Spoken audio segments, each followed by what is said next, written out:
Добрый вечер. Задавайте вопрос, представляйтесь, пожалуйста. Алло, да. Здравствуйте. Алло, я с Крыма. Мне 83 года. Я без слез не могу вам ничего сказать.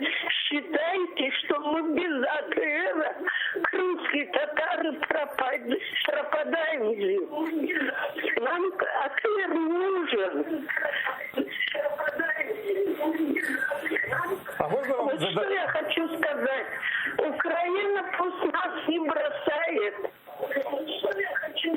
Да. А можно вам задать вопрос?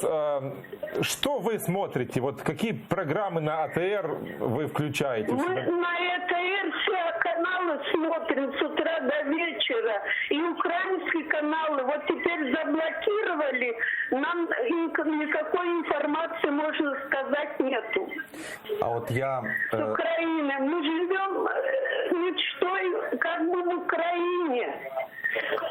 Мы живем, и блокаду прошли, и ну все, родители у меня погибли, меня выслали.